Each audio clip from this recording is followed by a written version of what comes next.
Julian Assange, what a sexy man. Look at him. Exotic looking as albinos are, thin, with a shock of white hair or blonde or whatever he dyes it on any given day. Narrow ties. He's so mysterious. He's got a cult following. I'll mention more about cults in a moment. But first, some background. Assange is the boss of WikiLeaks, the website that publishes confidential U.S. military secrets on the internet to the delight of America's enemies, terrorist groups in the Middle East, Marxist bullies in Latin America, Vladimir Putin in Russia, and the People's Liberation Army of China. Here's a guy willing to give them the fruits of anti-U.S. espionage for free. What's not to love for them? Oh, sure, once in a while WikiLeaks publishes some trivial document from a dictatorship, usually little more than gossipy personal emails that cause some embarrassment for some mid-level bureaucrat. But WikiLeaks' specialty has been divulging hundreds of thousands, millions actually, of U.S. military documents and confidential diplomatic cables. WikiLeaks has revealed technical secrets. For example, a technology used by our Western soldiers in the Middle East to defeat cell phone activated IEDs, those cheap improvised explosive devices that terrorists like the Taliban used to kill so many of our troops. WikiLeaks put those blueprints up on their website for the terrorists to see and learn from. Hey, thanks, moron. I mean, if Assange were around in the Second World War, I bet he would have blogged about Anne Frank and any other Jews hiding from the Nazis. Hey, as Assange says, information wants to be free. I mean, you're not a censor, are you? He would have leaked the D-Day plans. He would have told Hitler about radar, about the Brits cracking the German secret codes. How's that any different from Assange revealing military and diplomatic secrets to our enemies in the middle of a war today? WikiLeaks published a document that named an Algerian activist covertly aiding the democracy movement there. It's ridiculous. He identified a Venezuelan reporter who was secretly exposing the appalling conditions of hospitals for the poor. Both of those are real whistleblowers, unlike Assange. Both were outed by Assange. Assange published the names of Afghan human rights activists and others who have cooperated with the U.S., giving out names of villages and GPS coordinates. Assange admits WikiLeaks will probably end up with, quote, blood on our hands. But he's not too worried because he's getting more action with the ladies than ever. More about that in a moment. What WikiLeaks does is not journalism. It's espionage against the good guys. The word WikiLeaks is the blending of two words. Wiki, it's a Hawaiian word actually, that in internet speak means a publicly edited web page that's very democratic. Anyone in the world can add to it or change it, like Wikipedia, the online encyclopedia. But WikiLeaks isn't a wiki. It's all controlled by Assange and his handpicked staff, which is why they focus on Assange's enemies and not, say, dictatorships like China. But wiki is only half the name WikiLeaks, right? The other half is leaks. A leak implies someone on the inside of an institution voluntarily released information. But the thousands of classified military and diplomatic documents WikiLeaks has published were not leaked by someone with lawful access to them. They were stolen. One of the alleged thieves, a U.S. soldier named Bradley Manning, explained why he spied against his own country. He told a fellow hacker that he was feeling sad and conflicted because of his confusing sexuality. And, quote, no one took any notice of me, unquote. And his theft might change that. He was about to be kicked out of the U.S. Army for assault, so he had to act fast. That's not a leak on principle. That's an act of sabotage by an emotional infant with a password. It wasn't meant to be this way. When WikiLeaks was founded, its explicit purpose was to shine a light of public scrutiny on dictatorships, not on the world's greatest democracy, to help democracy activists, not to hand them over to street gangs or secret police. Here's what WikiLeaks' own website promised when it debuted a little more than 5 years ago. Quote, our primary interest is in exposing oppressive regimes in Asia, the former Soviet bloc, Sub-Saharan Africa, and the Middle East. Yeah, that didn't happen, did it? When was the last time that China or Russia had technology or other secrets leaked by Assange? They haven't. Because he's not for the liberation of people. He's not for freedom. He's not against tyranny. He's against America and the West. Plus, it's awfully brave to take on the U.S., a government bound by the rule of law and even bound by public relations concerns. You leak a document that truly embarrasses Vladimir Putin or Hu Jintao, well, how do I put it? You're dead. I mean, not metaphorically or politically. They kill you. Much easier being a whistleblower against the world's democracies. Assange calls himself the founder of WikiLeaks. He calls himself many things. But look at the actual founding board of directors of WikiLeaks. Look at him. Like their founding mission, I had to dig this up from an archived version of the original website because, like their mission to free people in Russia, China, and the Middle East, this original list of the board of directors has been scrubbed from WikiLeaks' website today by Assange. But look at it. 9 names on the board of directors, including Wang Dan, a Tiananmen Square dissident, Tashi Kamet-Satang, a Tibetan activist, Xiao Qiang, a Chinese human rights activist, Wang Youcai, founder of the Chinese Democracy Party. Yeah, they're gone. They're gone. It's just one name now, Julian Assange. And he doesn't really have a lot of time for Chinese democracy, unlike all those directors, right? He prefers 5-star hotels in Europe and posing for the paparazzi.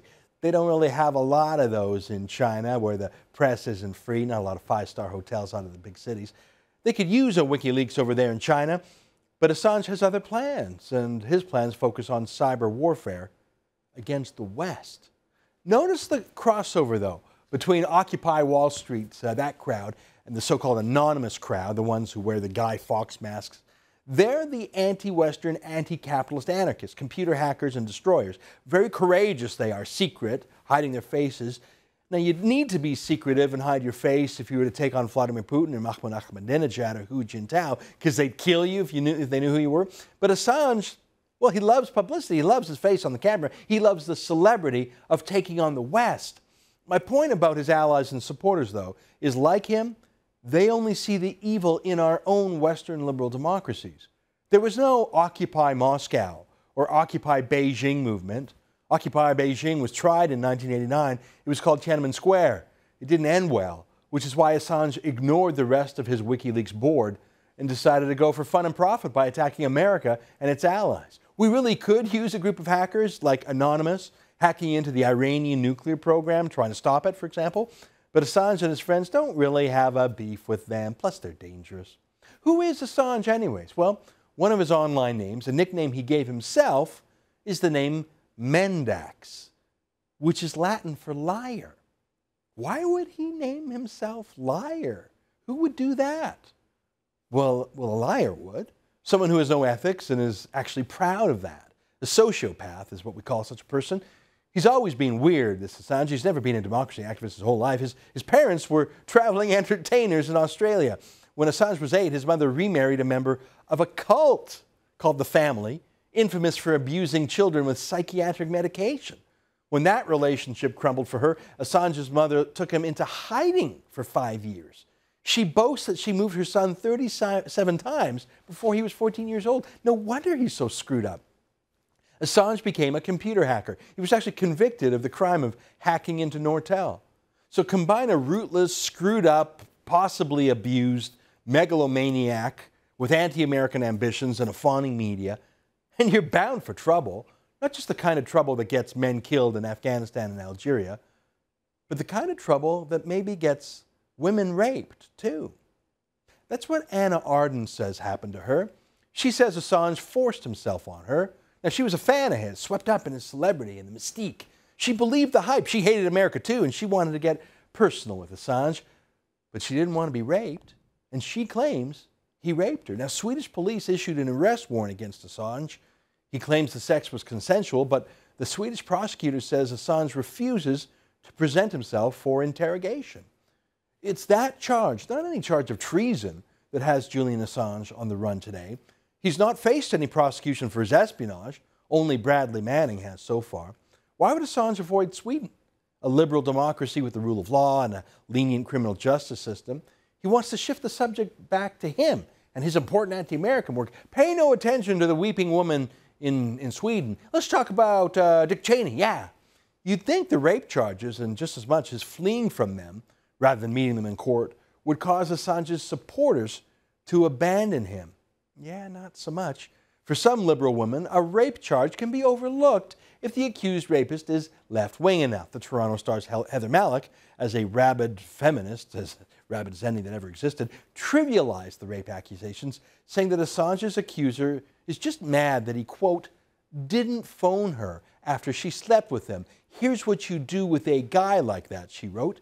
You marry him and keep raising the subject for 21 years. Priceless, unquote. That's what Heather Malik said about this rape accuser. Alas, there are 2 women in Sweden who accuse Assange of rape, so Malik's advice about marrying him could only work for one of them.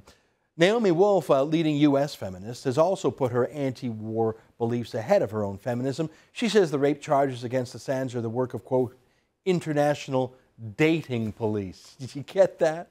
So one accuser says Assange forced her to remove her clothing, ripped her necklace, forced her legs apart, and was, quote, violent.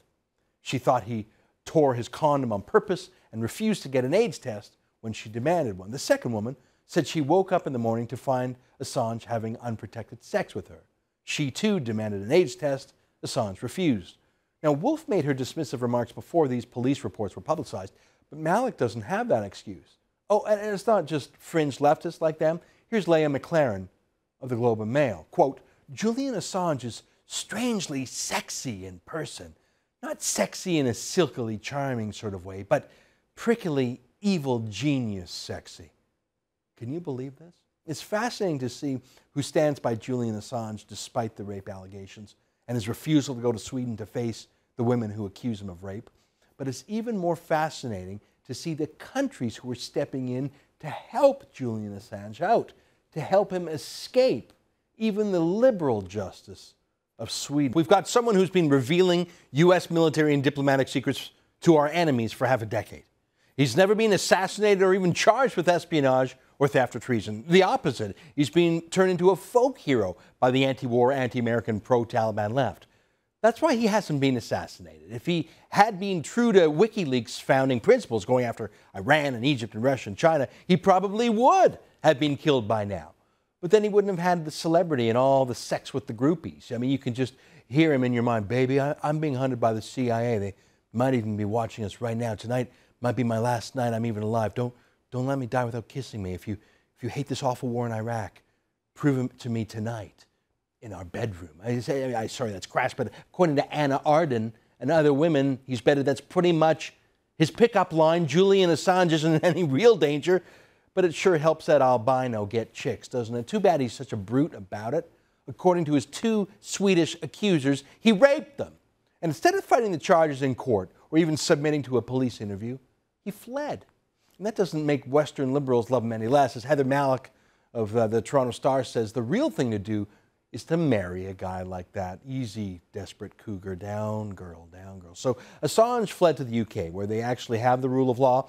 And the thing about the rule of law is that it applies to everybody, meek and powerful, everyone from ordinary folks to celebrity superstars, even if in their own mind they're too super to follow the law. So the UK put Assange under house arrest while he fought against his extradition to Sweden. But then 2 months ago, Assange violated the conditions of his bail. He applied for asylum in the South American country of Ecuador. And while they considered his request, he moved into the Ecuadorian embassy in London, England, where police are not allowed to enter under law. The whole building has diplomatic immunity. Now, diplomatic immunity is a concept designed to protect diplomats from being held hostage or framed or set up by hostile host countries. It's a form of a guarantee that countries won't hurt each other's messengers, even when times are tense. It's not designed to allow countries to reach out and baptize local criminals and remove them from the countries where they're under investigation for rape and pull them into embassies. But that's exactly what Ecuador is doing to the UK and to Sweden. After 2 months of living large in the Ecuadorian embassy, Ecuador announced that they are in fact going to give Assange asylum if he can make it to their country. Rafael Correa, the anti-American president of Ecuador, announced that Assange could live at the embassy indefinitely. Ironically, it could be a longer sentence if Assange was actually convicted of rape and sentenced to jail in Sweden. Assange is an Australian citizen accused of rape in Sweden, in breach of bail in the UK, and granted asylum by Ecuador. But yesterday at the embassy, he went to a balcony and he gave a bizarre speech out of reach from police where he told the United States to call off its witch hunt.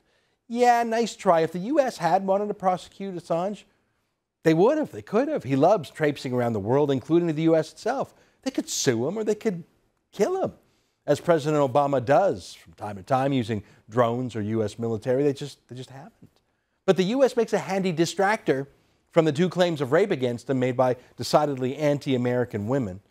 Julian Assange is a discredited liar. Mendax, as he'd call himself.